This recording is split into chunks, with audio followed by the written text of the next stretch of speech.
안녕하세요, 주간드바의 쭈바입니다. 1월 17일 드바 소식입니다. 바클레이즈 센터에서 열린 브루클린 네츠와 올랜도 매직의 경기는 브루클린이 승리를 가져갔습니다.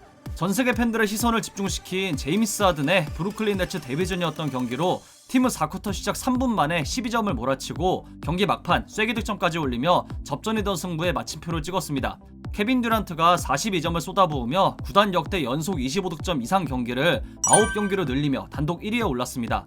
지금까지 듀란트의 복귀 후 경기를 생각한다면 아킬레스건 파열 부상은 선수 생명을 위협하는 부상이 아닌 것 같네요. 제임스 하든은 NBA 역대 7번째로 새로운 팀 데뷔 경기에서 트리플 더블을 달성한 선수가 되었습니다.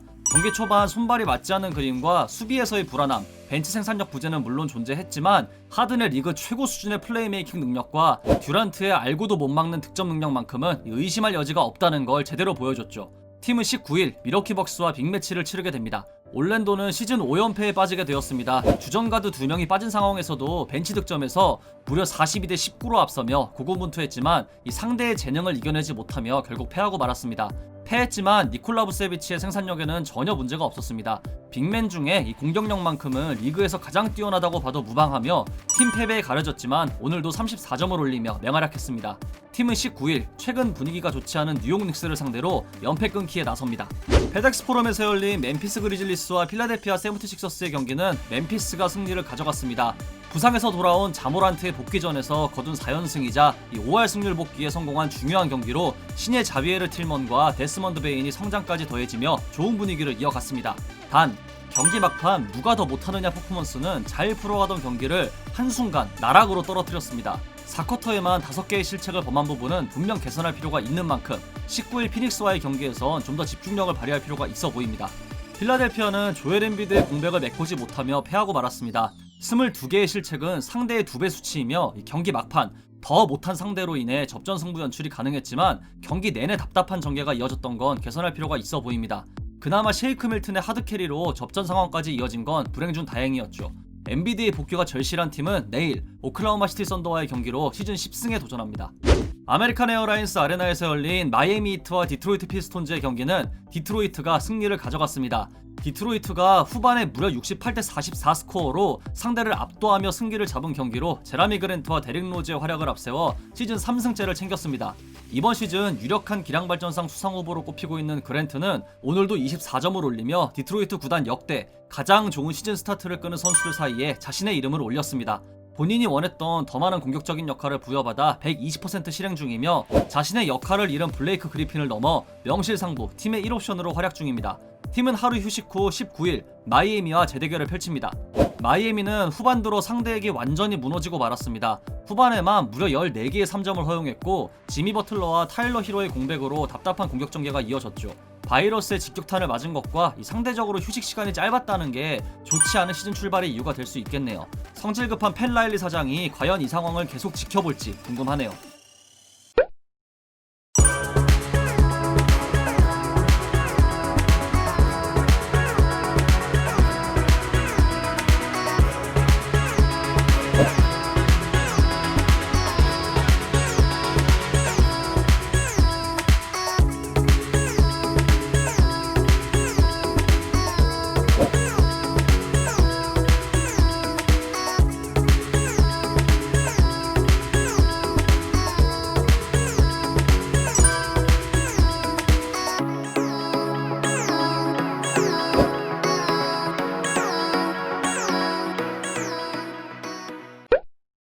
최근 제임스 하든 트레이드로 인해 브루클린 네츠는 캐리스 르버트를 인디애나 페이서스로 보냈죠. 그런데 MRI 검사 결과 르버트의 왼쪽 신장에서 작은 덩어리가 발견되었고 이로 인해 인디애나는 브루클린이 받은 클리브랜드의 2024년 2라운드 지명권과 현금을 받으면서 이 문제를 해결했다고 디 애슬레틱의 샴즈 카라니아가 밝혔습니다. 무엇보다 르버트의 건강에 이상이 없길 바랍니다. 제임스 하든까지 합류하며 역대 최고의 빅3라고 평가받기도 하는 브루클린 네츠지만 그들은 빅맨과 수비, 벤치 생산력에서 약점을 가지고 있죠. 최근 한 매체에서는 브루클린을 위한 5명의 FA를 공개했는데요. 지금부터 간략하게 살펴보겠습니다. 먼저 안드레 로벌슨입니다. 2016-17 시즌 올 디펜시브 팀에 선정된 엘리트 수비수로 현재 팀이 필요로 하는 수비에선 아주 큰 도움을 줄 거란 예측입니다. 물론 낮은 3점 성공률이나 자유투 성공률만 보더라도 공격에서는 아예 존재감이 없다고 볼 수 있지만 리그 최고의 윙 디펜더 중 하나인 로버스는 분명 브루클린에서 큰 역할을 할 수 있겠습니다.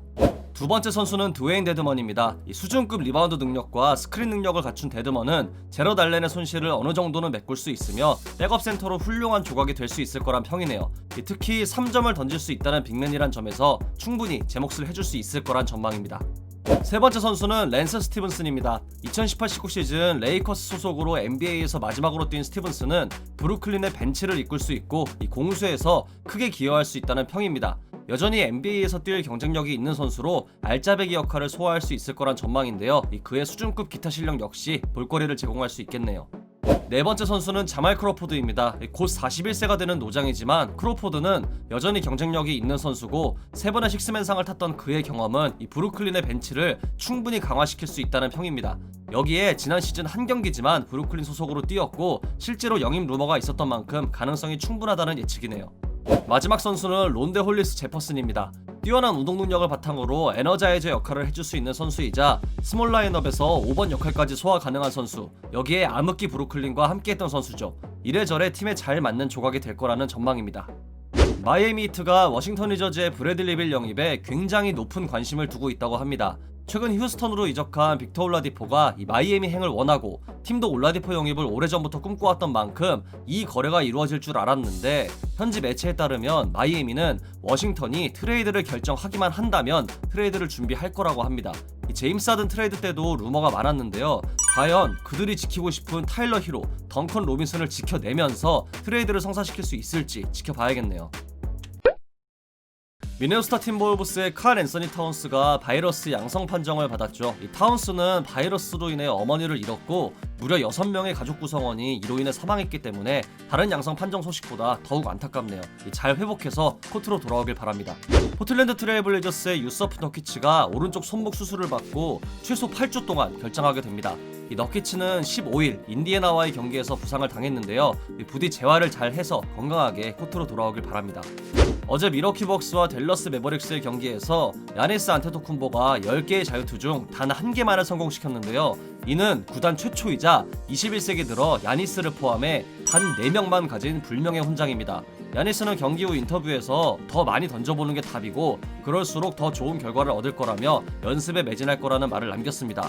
현재 야니스의 자유투 성공률은 57.5%인데요. 좀 더 분발해서 성공률을 올리길 바랍니다. 현 NBA 최고의 선수를 뽑자면 늘 그래왔듯 르브론 제임스가 가장 많은 표를 받을 겁니다.